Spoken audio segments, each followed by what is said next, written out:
Olá, hoje a gente vai decifrar um tema que é assim fundamental para a saúde financeira do Brasil, as demonstrações contábeis do setor público.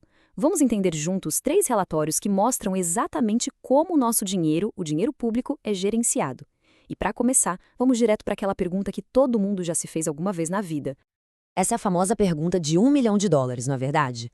Todo cidadão se pergunta isso. E a boa notícia é que as respostas, elas estão nos dados. Os relatórios que a gente vai analisar hoje são as ferramentas mais poderosas que existem para a gente fiscalizar e entender o caminho do dinheiro. A gente vai seguir essa jornada desde a arrecadação de um imposto numa cidadezinha pequena até a formação do grande balanço do país. É tudo sobre transparência e controle.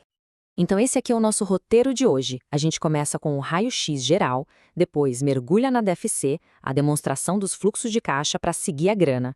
Na sequência, a gente olha a DMPL, que conta a história do patrimônio.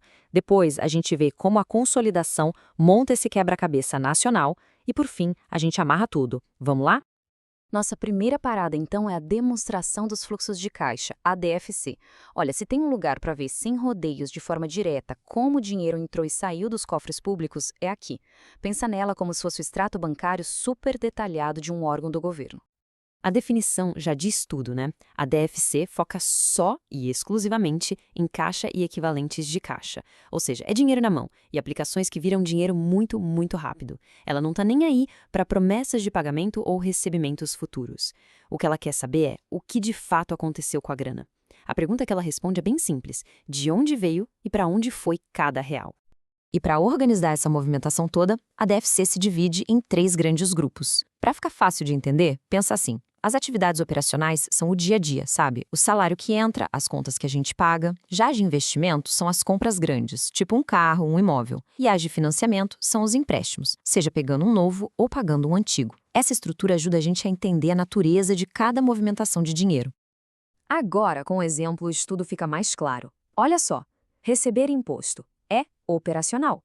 Pagar o salário dos servidores, operacional também. Agora, vender um carro velho da frota da prefeitura. Opa, isso é uma entrada de dinheiro de investimento. Comprar computadores novos, saída de investimento. Pegar um empréstimo para uma obra grande, entrada de financiamento. Pagar a parcela principal desse mesmo empréstimo, saída de financiamento. Viu só? Cada coisa no seu lugar. E aqui, pessoal, tem uma regra de ouro para o Brasil. Existem duas maneiras de montar uma DFC, o método direto e o indireto. Sem complicar muito, o método direto, que é obrigatório por aqui, é o mais transparente de todos. Ele mostra as entradas e saídas brutas de dinheiro, tipo total recebido de impostos e total pago a fornecedores. Isso dá uma clareza muito maior, porque quem lê não precisa ficar fazendo conta para entender de onde o dinheiro veio e para onde ele foi. É direto ao ponto. Essa frase nos leva a um ponto super importante. Se a DFC é só sobre dinheiro, o que acontece com aquelas operações que são cruciais, mas que não movimentam o caixa na hora? Elas ficam de fora? A resposta é sim. Elas não entram na DFC, e entender isso evita muita confusão. Então, o pulo do gato é esse. A DFC tem exclusões importantes. Por exemplo, se uma prefeitura compra um prédio e financia 100%, não saiu o dinheiro do caixa, certo? Então, isso não entra na DFC. Vai para outro lugar, para as notas explicativas. Tirar dinheiro do banco e colocar no cofre. É só uma troca de bolso. Não muda o total de dinheiro. Se comprometer a pagar uma despesa no futuro, também não entra. Só quando o pagamento for feito de verdade é que vai aparecer na DFC. Isso mostra o foco total dela, liquidez real. Certo, já entendemos o fluxo do dinheiro. Mas se a DFC mostra a foto da liquidez do momento, como é que a gente mede a riqueza que foi acumulada, o valor de uma entidade pública? Para contar essa história de valor, existe a nossa segunda demonstração, a DMPL, a demonstração das mutações do patrimônio líquido. A DMPL é tipo a biografia do patrimônio líquido. Sabe o balanço patrimonial, que mostra uma foto do patrimônio num certo dia? A DMPL mostra o filme. Ela explica todas as cenas que levaram àquela foto final. Ela detalha o que aconteceu com o resultado do ano, virou reserva, foi distribuído. Ela mostra tudo, passo a passo. Essa tabela aqui ilustra perfeitamente como a DMPL funciona. Vamos ver. A entidade começou com um patrimônio de 1.250. Aí teve um lucro de 100, que aumentou o total. Beleza.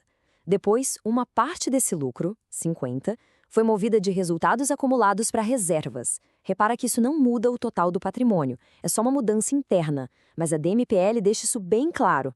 E, por fim, o pagamento de dividendos de 30 diminui o patrimônio. A DMPL dá essa visão super detalhada, coluna por coluna. Ok, até agora a gente falou de relatórios de uma entidade só, tipo uma prefeitura, uma autarquia. Mas como a gente faz para saber a saúde financeira de um estado inteiro, ou do Brasil como um todo? É aí que entra a consolidação. É aqui que a gente junta todas as pecinhas do quebra-cabeça. O primeiro passo da consolidação é bem intuitivo, bem lógico. A gente pega os balanços de todas as entidades que fazem parte de um mesmo grupo, por exemplo, a prefeitura, a empresa de água e a fundação de cultura de uma cidade, e simplesmente soma os saldos das contas. Soma todo o caixa, todas as dívidas e por aí vai. Mas, e este é o passo crucial, não dá para parar na soma. Pensa comigo. Se a prefeitura emprestou dinheiro para a empresa de água, a prefeitura tem algo a receber e a empresa de água tem algo a pagar. Se a gente só somar, vamos inflar os números com uma transação que, para o município como um todo, não mudou nada. É como tirar dinheiro de um bolso e colocar no outro. A gente precisa eliminar essas transações internas para ter a visão real. E para fazer essa eliminação do jeito certo, a contabilidade pública divide as transações internas em dois tipos. As transações intragovernamentais, que acontecem dentro do mesmo governo, como no nosso exemplo da prefeitura com a autarquia. E as transações intergovernamentais, que são entre níveis diferentes, tipo um município recebendo dinheiro da União. Essa diferença é fundamental para saber quando e onde a eliminação tem que acontecer. Tá, mas e aí? Como o contador sabe o que tem que eliminar? A ferramenta para isso é o PCASP, o Plano de Contas do Setor Público. O segredo está no 5º dígito do código da conta. É ele que classifica cada transação. Se o dígito for 1, é transação externa, com o setor privado. Essa nunca se elimina. Se for 2, é intra, dentro do mesmo governo. Aí já tem que eliminar na consolidação do município. E se for 3, 4 ou 5? Aí é inter.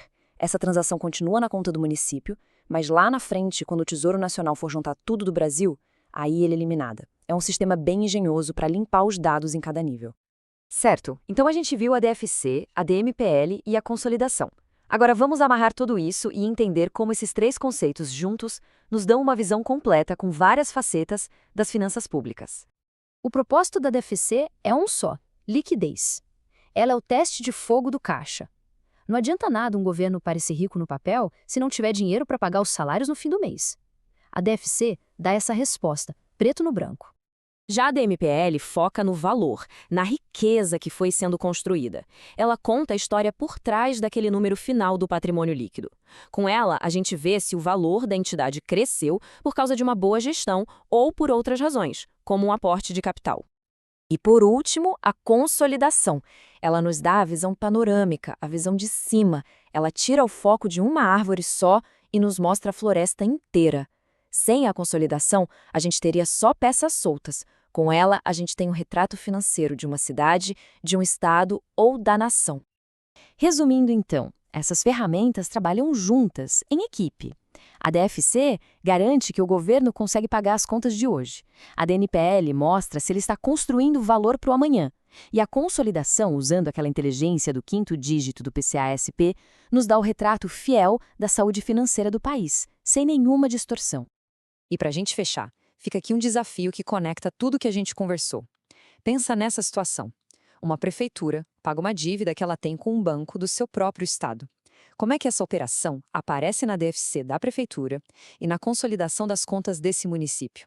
E, por fim, como isso seria visto lá na grande consolidação nacional? Refletir sobre isso é a melhor maneira de fixar o conhecimento que a gente construiu hoje. Muito obrigada pela companhia